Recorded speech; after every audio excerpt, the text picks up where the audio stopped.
Hey everyone, welcome back to Satisfactory News. My name is Mason. Despite Satisfactory being a factory building game with no base defense, there are a lot of things in the game that are actively trying to kill you, especially when you explore the map. So here are all of the dumb ways you can die and how to avoid that kind of death. Fall damage. Accidental fall damage is probably one of the most common causes of death in Satisfactory. You're building high up above the ground, step off a ledge, and fall 100 feet. Or you're wandering in new territory and accidentally plummet off of an unseen cliff. But there are some ways to avoid it, with several different wearable items. The jetpack takes fuel, and you can use it to traverse short gaps.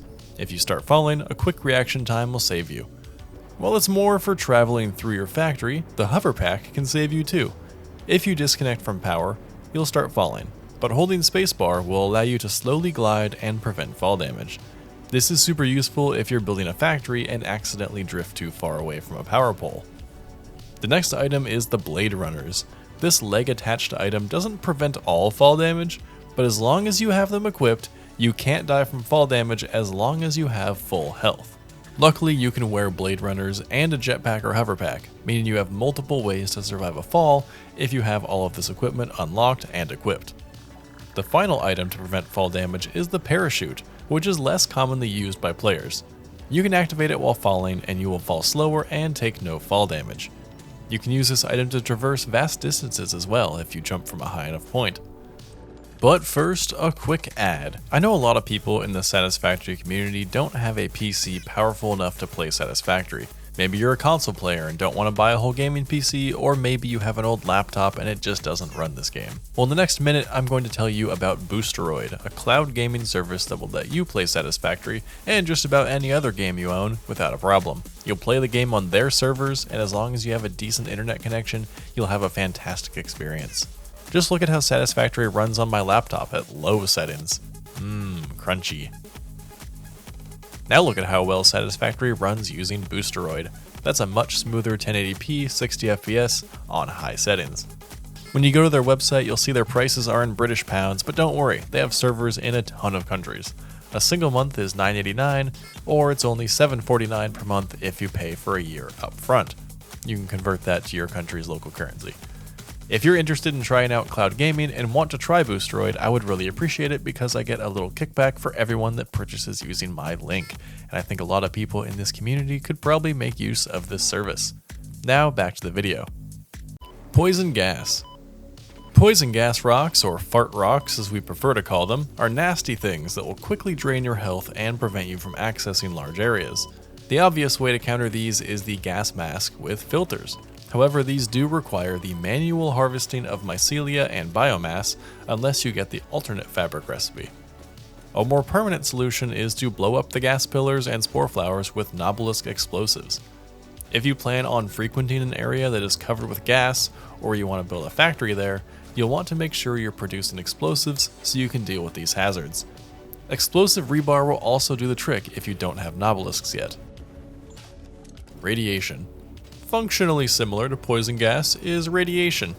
Unlike gas though, radiation is invisible, but you will get a bar on your screen showing your current radiation level. You can counteract this with iodine filters, which are used in conjunction with the hazmat suit. Much like the filters for poison gas, these will get used up as you spend time in radiation. But radiation works much the same as gas, gradually damaging you until you die. While poison gas deals a consistent amount of damage per source, radiation damage scales depending on how close you are to the source and how strong of a radioactive effect that source has. For example, uranium waste has a radiation value of 10, while plutonium fuel rods have a value of 250. Regardless of the item, putting a radioactive item in your inventory will kill you at a much faster rate, so try to avoid picking up these radioactive items if possible. Hostile creatures. Satisfactory has a wide variety of hostile creatures that will attempt to attack you if you get too close. It's easy to wander past them and aggro them while exploring, and they are often strategically guarding resource nodes, crash sites, and other collectibles. The key to living through fighting a hostile creature is constant movement. The hogs and stingers will charge at you, and spitters will fire projectiles in your direction. These attacks can be pretty painful, so you'll want to avoid getting hit as much as possible. Having blade runners and a jetpack will make this a lot easier, and if you have a gun, you'll be able to run away and attack from afar, which is especially effective on hogs. You'll be able to take down most creatures with the Xenobasher quickly enough. Just be aware of powerful explosive attacks from spitters or wily getaways from the hogs. If you don't want to fight, you have a few options to tune your gameplay. You can make creatures non-hostile by setting them to only attack when you attack first, or to never attack, depending on how much of a challenge you want from these enemies. There's no shame in adjusting that setting if you don't feel like adding combat to your game. The world border. The game has a death barrier in all directions around the map, so if you fall through a hole, get launched into the sky, or swim away from the main landmass, you will start taking damage and eventually die. But just don't leave the normal game area and you'll be fine. It'll be obvious. Dying in real life. Satisfactory is incredibly addictive, and it's a type of game that doesn't really have any good stopping points, so it's difficult to care for your own health. Remember when playing this game to have some water at your desk, and maybe a snack. Get up to use the bathroom if you need to.